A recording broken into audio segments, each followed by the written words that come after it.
Iste'dod, qobiliyat, mahorat. Bu har bir inson dunyoga kelganda olib keladigan, boshqalardan ajratib turadigan o'ziga xos kuch. Undan to'liq foydalana olganlar o'z imkoniyatlarini yuzaga chiqaradi, maqsadlarga yetadi va oddiy narsadan ham katta kashfiyotlar qiladi. Bunday insonlar haqiqiy ijodkorlardir. Bugungi qahramonimiz ham ishga noan'anaviy yondashuv bilan e'tirof topgan, o'z kasbining mohir ustasi, ko'plab insonlar qalbidan joy olgan mashhur ijodkor. Qahramonimizning maktab yillari uning ijodiy dunyosiga yo'l ochgan. O'qituvchilar esa undagi iste'dodni kashf etishga ko'maklashgan. Ilk bor yulduzcha ko'rsatuvda qatnashgan kichik bola ekran ortidagi sehrli olamni bir kun kelib o'z tomoshabinlarga taqdim etishni orzu qilardi. Bu inson Men Shametov Baxtiyor 1961-yili 23-yanvar kuni qishda tug'ilganman. Toshkent shahrida. Bizni uyda 3 o'g'il, 4 qiz bor edi, ya'ni 4 ta opam bor, bitta ukam, bitta akam bor.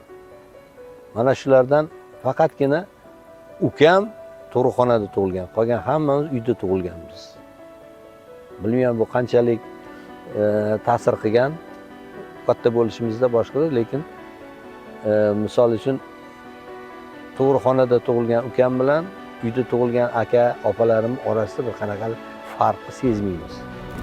Ko'p qirrali, energiyaga boy va salohiyatli Baxtiyor Shametovning ijod yo'li 1972-yilda boshlangan. 5-sinfdaligimdan drama to'garagiga qatnashib boshlaganman. Drama to'garagiga qatnashar ekanman, demak bu televizorda chiqishlar, boshqalar yo'lga qo'yilgan. Shundan keyin maktab tadbirlarida ham qatnashib, maktab tadbirlarida har xil intermedialarda o'ynab, sahna ko'rinishlarini qilardik. Keyin o'zidan o'zi misol uchun sinfda yig'ilib qolsak, sinf o'qituvchi kirgunicha o'sha sinfdoshlar orasida ham har xil narsalarni o'ylab, anaqa qilib, ha qilib yurgan paytlarimiz juda ko'p bo'lgan. 6 yoshimdan boshlab rassomlikka qiziqqanman. Rasm chizar edim. Avvalambor o'sha rasm chizib, keyin oldin rasmlarga qarab ko'chirishni o'rganib, keyinchalik rubob chalishga qiziqqanman. Rubob chalib, ashula qo'shiq aytib yurgan paytlarim ham bo'lgan. Haligacha bilaman. Undan keyin o'zim gitara chalishni o'rgandim, institutda yurgan paytimizda. Fortepianoni sal-pal o'rgandim. Bunda bir qanaqadir yo'l yo'riq ko'rsatib, misol uchun ustozlik, rahbarlik qilgan odam bo'lmagan. Hammasini o'zim o'rganganman shu. Chunki odamning o'zida agar bir qiziqish bo'lsa, intilish bo'lsa, menimcha har bir narsani uddalasa bo'ladi. Oila muqaddas dargoh. Inson qaysi kasbni tanlamasin, unda ulg'ayishi va muvaffaqiyatida ota-onasining duosi muhim. Baxtiyor Shametov oilasi haqida so'zlarkan, yodda qolarli voqealarni eslab o'tdi. Ijodiy faoliyatim shu 1972-1973-yillarda mana shu televideniyada boshlangan. Negaki biz o'sha paytda Pionerlar saroyiga qatnashganmiz. O'sha yerda televideniya rejissyori Akmal aka Haydarov krujogimizni olib borardilar, to'garagimizni. Ular shu yerda yulduzcha degan ko'rsatuv olib borardilar. Mana shu ko'rsatuvga qatnashib, she'rlar o'qib, masallar, har xil intermedialar qo'yardik. Mana shundan boshlandi desak bo'ladi. Undan keyin o'sha bolalik chog'imizda telespektakllarda har xil o'ynadik. O'sha paytda orttirgan do'stlarim kimlar? To'garakda demak, Shavkat Xubbiyev, Hakim Soatov, Xotam Niyozov degan bunaqalar juda ko'pchilik. Baxtiyor bilan hisobi tengdoshmiz, 1 yosh kichkina bor yo'g'i. Biz tengdoshmizda. Biz o'sha Dvorец Pionerov imeni Lenina degan Pionerlar saroyi bo'lardi. O'sha aynan o'sha Mustaqillik maydonida. O'sha yerda biz drama to'garagiga qatnashganmiz. Albatta u yerda to'garagiga kirish uchun ko'rikdan o'tishingiz kerak edi, suhbatdan o'tishingiz kerak edi. Bizning to'garagi rahbarimiz Akmal aka Haydarov bo'lganlar. Televideniyada o'sha bizni televideniyamizda bolalar ko'rsatuvini bosh rejissyorlardan aytiladi. Ana o'sha yerda ham совместно u yoqda ham dramatografiyani olib borardilar. Ana o'sha yerda biz Baxtiyor bilan tanishganmiz. Baxtiyor endi bolali, beboshli sho'xlik qilganmiz albatta. Lekin o'sha bir-birimizga bo'lgan hali hurmat yillar davomida o'sib bordi. Odamda aura degan narsa bo'ladi-da. Kimnidir yoqtirsangiz, o'shanga intilasiz. Baxtiyorda shunaqa xislati bor. Baxtiyor xislatlarni aytaman men sizga. U inson qo'ldan kelgan xizmatini hammaga qilishni xohlaydi. Qo'lidan kelsa, bajondir qiladi. Yordamni beradi, ayamaydi. Bizni Baxtiyorda samimiylik yaxshi. Bir-birimizni haligacha bir to'y hashamlarda birgalashib, bir-birimizga qo'ldan kelgan yordamimizni qilamiz. Doim birgamiz. Baxtiyorni bilasizmi, yomon xislatlari yo'q. Yo'q. U unaqa bola emas. Samimiy bola, aytmoqman, samimiy. Yana nima desam, yana bitta narsani aytaydi sizga. Bitta shoir she'ri menga yoqadi-da. Samimiy do'st deydi. Mingga yetgan bo'lsa ham kam. Samimiy do'st mingga yetgan bo'lsa ham kam. Kelurda qoshingga holing so'rab, dardingga malham. Ana shunaqa samimiy do'stlardan Baxtiyor Shametov bo'ladi. Qadrdon. Qiz farzand tug'ar ekan. O'ziga yordam. Mana shuncha yordamchi bor. Mana shu ikkalasini quchoqlab qo'ying bo'ldi. Baxtiyor Shametov bilan birgalikda ularni novellalarida Hikmatli dunyo, Otalar so'zi, shunga o'xshagan ko'p novellalarda aktrisa bo'lib ularni qo'llarida ishlaganmiz. Tajribali, juda ham katta tajribaga ega bo'lgan rejissyor, men juda ham hurmat qilaman. Inson sifatida so'z yo'q. Mana shuncha syomkalarda birga bo'lsak, mana biron marta mana rejissyorlar bo'ladi, qo'pol gapiradi aktrisalarga, qo'pol gapirib qo'yishi mumkin. Baxtiyor akamda hech qachon unaqa bo'lmaydi. Shunaqa insonki, men o'zi birinchi ko'rganimda juda bir pishiq inson ekan deb o'ylagandim. Sababi bir Ho'qiston deylik nimaga uchrashib qoldikda, syomka jarayonida klip olayotgan ekan bu odam. Qarasam bir o'zi svetga yuguryapti, o'zi kadrni qo'yapti, o'zi rejissyor, o'zi texnik xodim, o'zi hattoki shofer, o'zi chiroqchi, o'zi montajyor, o'zi operator, tasvirchi. Juda hayron bo'lib qoldimda. Hammasini men o'zim bir yo'nalishda qila olaman degan, lekin haqiqatan mutaxassis sifatida men keyin ko'rdimki, kadrni ham qo'ya oladi, chiroq bilan ishlay oladi. Endi men texnik xarakteristika bo'yicha gapiryapman. Ijodkor sifatida rejissyor ham bo'lib ketaveradi, muallif ham bo'lib. Eng qizig'i singlim ahamiyat bergan bo'lsangiz, hech eshitganmisiz, zakadr, ya'ni kadr ortidagi tekstni ham o'qib yuboradi. Bunaqa universal odam yo'q. Hozirgi til bilan aytganda televizionshik deydi-ku. Ya'ni o'sha televizionchi, televideniyachi degan inson kim deganda shunda Baxtiyor Shametovni men timsolida ko'rsatgan bo'lardim. Ijod va pul. Bu ikkisi hech ham bir-biri bilan yonma-yon bo'la olmaydi deyshadi. Nega endi? Mana televizorni yoqing. Jason Stathamning daromadi shuncha ekan. Robert De Nironing gonorari falon dollar ekan degan gaplar. Bu akam kinolarda nuqul birovning bunini qonatib yuradilar. Qo'ysang shu gaplarni. Yaxshisi ishingni qil. Muyassar, yo'q keling. Mana bu joyim bundaqa bo'ladi. Mana buni mana shunday qilib yuborsangiz zo'r bo'ladi. Ko'rdingizmi qanaqa chiroyli bir yumshoqlik bilan shunaqa tushuntirib qo'yadilar. Siz ularni bir og'iz o'sha yumshoq gaplardan bo'ldi.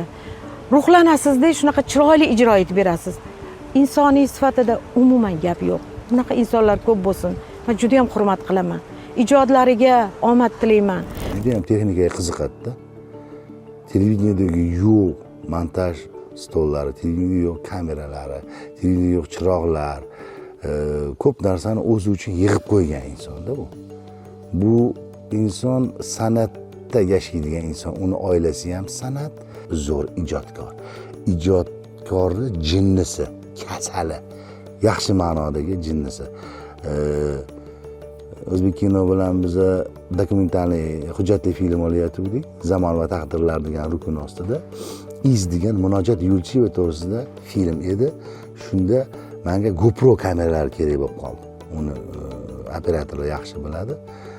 Baxtiyor aka menga kerak edi.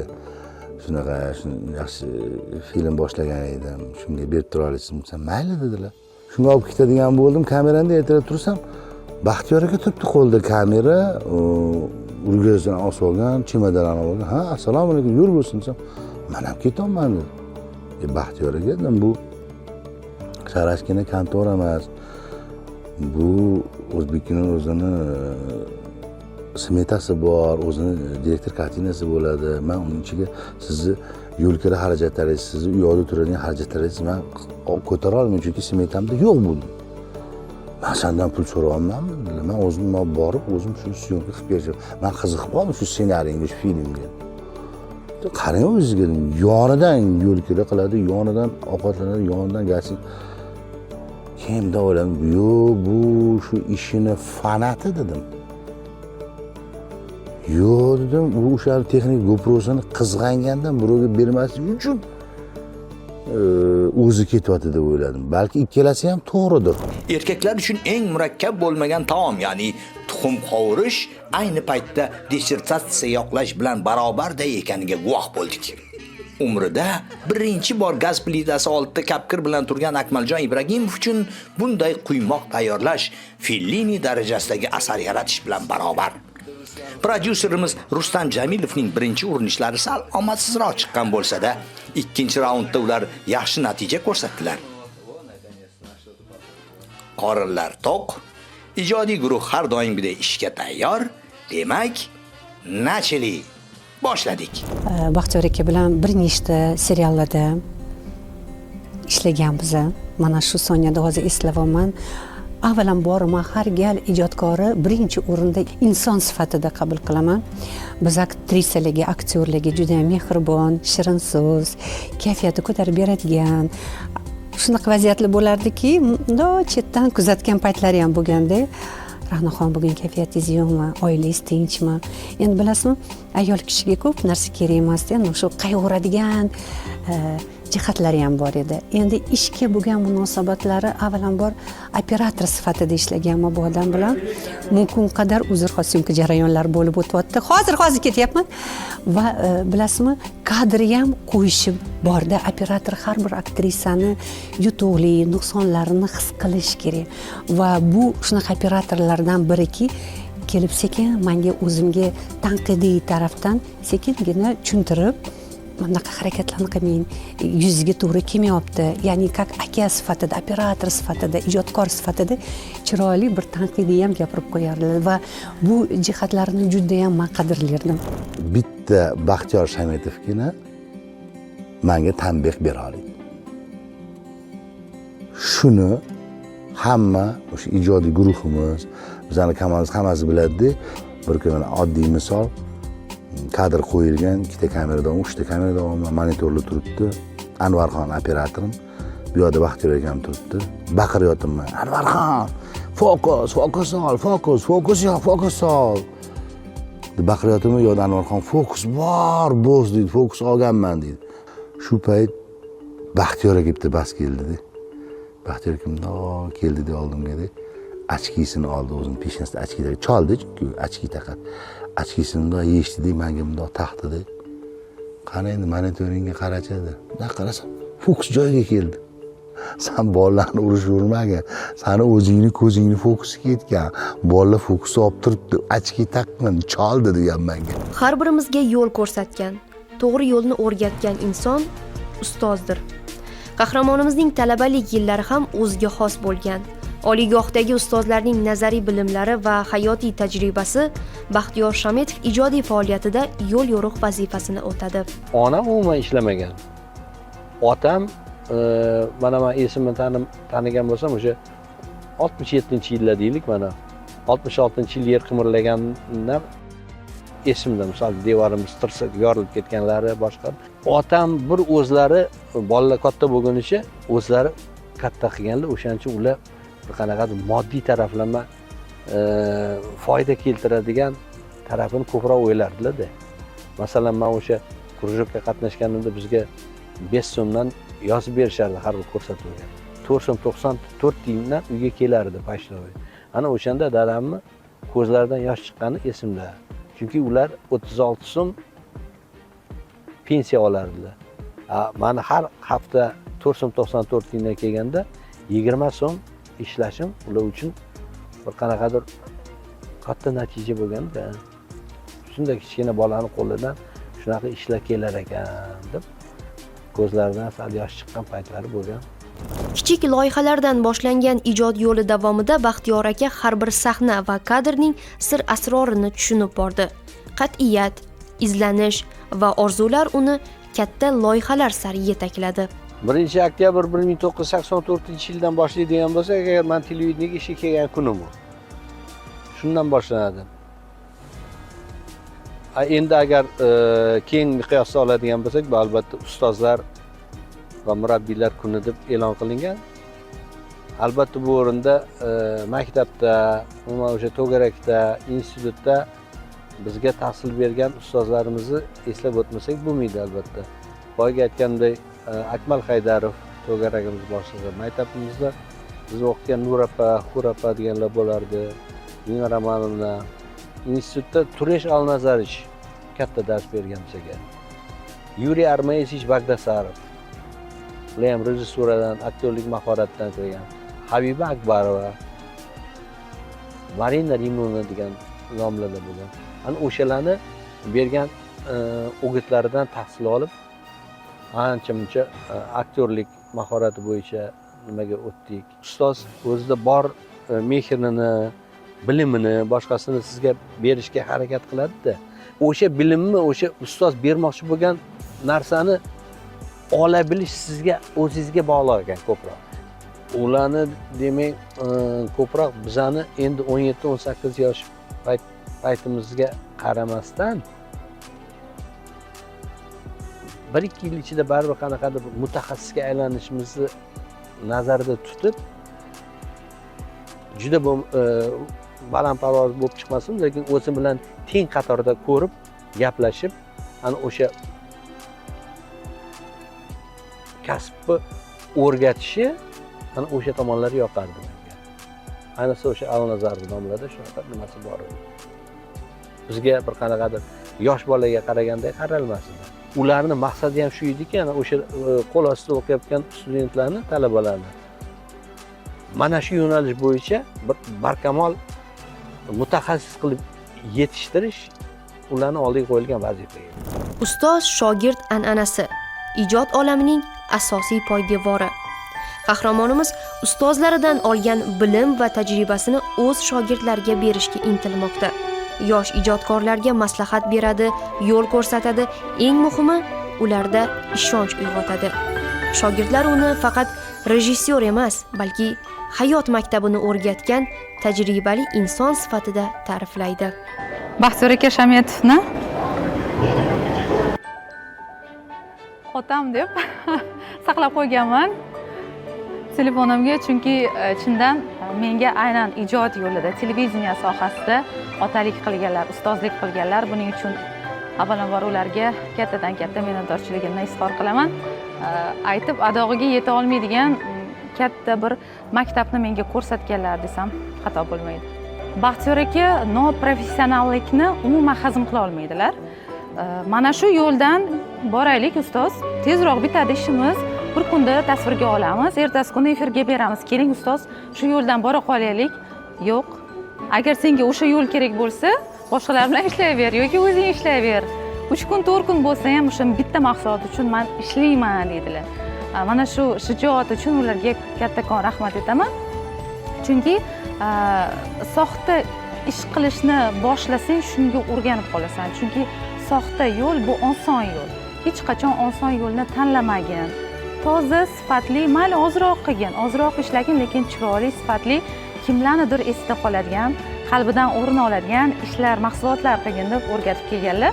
2012 yildan beri birgamiz, turli loyihalarda ishladik, ko'rsatuvlar qildik.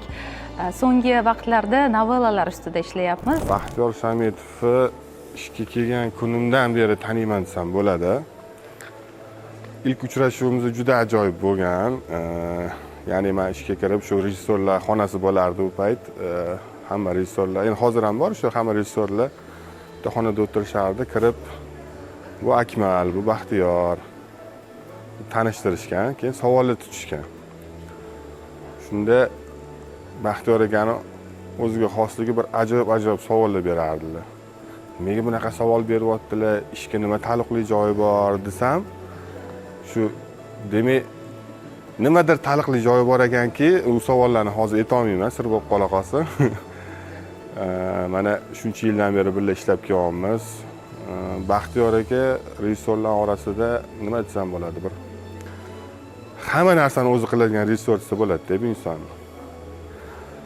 Agar bu insonga kamerani qo'liga tutqizib, bitta ko'rsatib qilib kelgin desa, mashina ham shart emas, o'zi mashinada o'tirib, o'zi borib syomka qilib, o'zi montaj qilib, o'zi efirga beradigan insonlarning toifasidan ko'p qirrali ijodkor, yoshlari katta bo'lishiga qaramasdan hozirgi zamon talabiga javob beradigan yaxshi professional ijodkor deb ayta olaman. Bemalol ustoz deb ayta olaman. Sababi ko'p narsani o'rganganman. Nima deydi, o'zi haqiqiy ustozim mana shu televideniya sohasi bo'yicha televideniya rejissura sohasi bo'yicha Akmal akam bo'lsa, ular bilan birgalikda ham nafas Baxtiyor akadan ham ko'p narsa o'rganganman. Biz ko'p proyektlarda birga ishlaganmiz.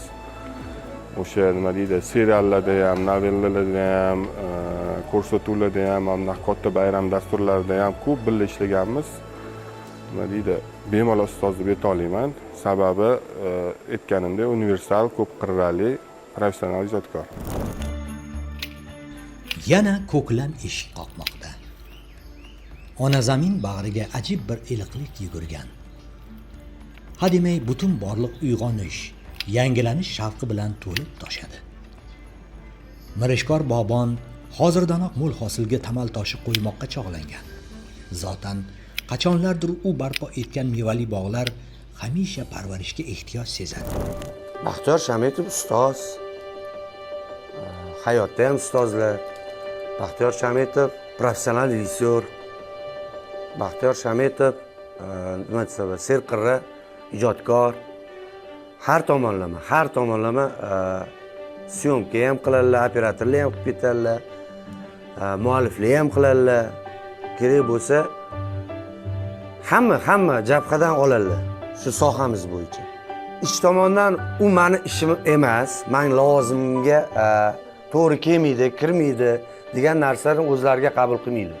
Baxtiyor Shametov shu kerak bo'lsa assistentni ham, ma'murni ham ishini qilib keturadilar. Kerak bo'lsa vaqtida. Endi yoshlar ulug' bo'lib qoldi, lekin orinmasdan qilardilar, kirib ketadilar. Sho'ng'ib ketadilar ijodga. Dangalchiliklari bor. Hamma bor narsani yuziga aytadilar. Lekin qayerdadir noto'g'ri qilayotgan ishimizni to'g'rilab ketadilar. To'g'ri yo'lga soladilar. Mana bu yerda noto'g'ri ish qilding, bu yerda noto'g'ri ish qilding, uni to'g'ri yo'lga soladi. Baxtiyor Shametov telekanalimizning fidoyi va jonkuyar xodimlaridan. Uning 41 yillik mehnati munosib taqdirlanib, Do'stlik ordeni bilan mukofotlangan. Faoliyati davomida ko'plab kino, serial, novella, ijtimoiy rolik va kliplarni yaratishda jonbozlik ko'rsatgan. Uzoq yillardan beri efirda uzatilayotgan Hikmatli dunyo telenovellasi hamda Salom Toshkent ko'ngilochar dasturining rejissyori sifatida xizmat qilib kelmoqda. Shuningdek, mehnatsevar qahramonimiz ko'plab film va seriallarning montaj ustasi sifatida ham o'z nomini tarixga muhrlamoqda. Baxtiyor akajon, tan joyingiz sog' bo'lsin. Mana shu holatda inshaalloh 10 yillardan keyin ham 20 yillardan keyin yana rejissyor sifatida, kerak bo'lsa operator sifatida ijodingizni davom ettirishingizni maslahat beradim va tilab qolaman. Sizni juda hurmat qilaman. Omon bo'ling. Bugungi bayramlar muborak bo'lsin. Siz menga arzigulik insonsiz. Ijod qilishdan charchamang. Sizni shu 1-oktyabr ustoz va murabbiylar kuni bilan chin qalbimdan tabriklayman. Bizning baxtimizga sog' bo'ling. Birgalikda hali ko'p yillar ishlash nasib qilsin. Baxtiyor akamga sihat salomatlik, oilaviy baxt, keyin bilan qo'sha qarisinlar. Har doim shunaqa quvnoq bo'lib, xushchaqchaq bo'lib, pozitiv bo'lib, dalda berib yurursinlar bizga. Ularni shogirdi ekanligimdan juda ham xursandman. Ba'zan ba'zi ishlarim o'xshamay qolsa, Baxtiyor aka Shametovni shogirdlariman, biz birga ishlaymiz desam, ko'p ishlarim hal bo'lib ketadi, menga yo'llar ochiladi. Buning uchun ularga albatta kattadan katta rahmat aytamiz ustozga. Boringizga shukur, umringiz uzun bo'lsin, hech qachon kasal bo'lmang, yuzlarga kiring. Mana shu Toshkent telekanalining faxriy rejissyorlaridan bo'lib yuring. Omon bo'ling, ustoz.